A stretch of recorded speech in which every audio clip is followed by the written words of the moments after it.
बहुत समय पहले की बात है। एक गांव था जिसका नाम था पत्थर गांव। इस गांव में हर कोई खुशहाल और मिलनसार था। पर एक दिन वहां एक अजीब घटना घटी जिसने गांव के माहौल को बदल कर रख दिया। लोग कहते हैं कि इस सब के पीछे एक आत्मा थी जिसका नाम था अक। अक का असली नाम क्या था यह किसी को नहीं पता, पर उसकी कहानी गांव के हर बुजुर्ग की जबान पर थी। कहते हैं कि बहुत साल पहले अक इसी गांव का निवासी था, पर कुछ कारणों से उसकी मृत्यु हो गई थी। मृत्यु के बाद उसकी आत्मा को शांति नहीं मिली और उसने पूरे गांव में खौफ फैलाना शुरू कर दिया। गांव के लोग अक से बहुत डरते थे। बच्चों को यह सिखाया गया था कि अंधेरा होने से पहले घर आ जाए और रात में कभी अकेले बाहर न निकलें। कहते हैं जो भी अक के रास्ते में आता वह गायब हो जाता।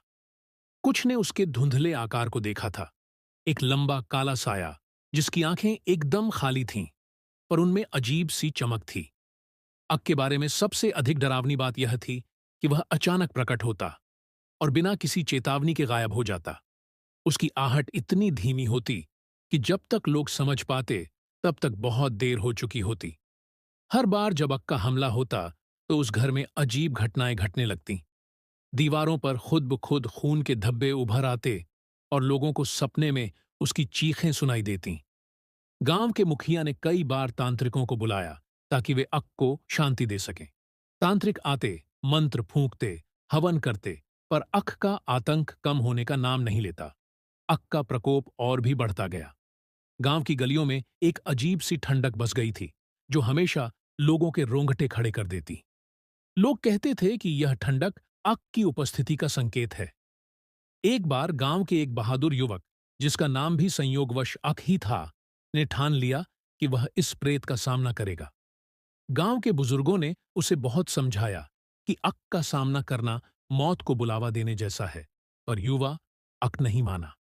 उसने अपनी मशाल और लोहे की एक छड़ी उठाई और आधी रात को गांव के सुनसान मंदिर की ओर बढ़ गया, जहां अक की आत्मा के प्रकट होने की कहानियां मशहूर थीं।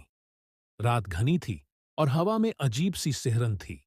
मंदिर के पास पहुंचते ही युवा आंख ने महसूस किया कि उसके चारों ओर तापमान अचानक गिर गया है। उसे एक अजीब सी घुटन महसूस होने लगी, मानो कोई उसका गला घोंट रहा हो। तभी उसने देखा कि मंदिर के भीतर एक धुंधला साया धीरे धीरे उसकी ओर बढ़ रहा है। युवा अक ने अपनी मशाल ऊंची की और कड़क आवाज में कहा, कौन है वहां? सामने आओ। उस साये ने एक भयानक हंसी के साथ जवाब दिया, तूने मुझे यहां बुलाया है और अब तू मुझसे भाग नहीं सकता। अक ने देखा कि वह साया एक इंसानी आकार ले रहा है, लेकिन उसकी आंखें एकदम खाली थीं, मानो उसमें कोई भावना शेष न हो। उसकी आवाज भारी और दर्द से भरी हुई थी। मैं वही हूं जिसे तुम सबने भुला दिया। मैं वही अक हूं जिसे इस गांव ने कभी अपना माना था और फिर छोड़ दिया। युवा अक ने हिम्मत बटोरकर पूछा, तुम्हारी आत्मा को शांति क्यों नहीं मिल रही? हम क्या कर सकते हैं तुम्हारे लिए? भूत ने एक गहरी सांस ली और बोला, मुझे इस गांव ने विश्वासघात का दर्द दिया है।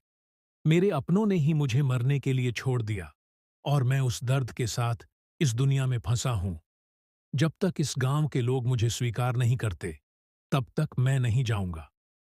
युवा अक ने साहस से कहा, हम तुम्हें स्वीकार करेंगे, पर कृपया गांव को छोड़ दो। लोग यहां शांतिपूर्वक रहना चाहते हैं। अक की आत्मा ने एक पल को सोचा और फिर उसकी आवाज में नरमी आ गई। उसने कहा, अगर तुम सच में मुझे स्वीकारते हो, तो हर साल मेरी मृत्यु की रात पर मेरी आत्मा के लिए दीप जलाना, तब शायद मैं शांति पा सकूं। युवा अक ने उसे यह वचन दिया और उस रात मंदिर में एक दीप जलाया गया।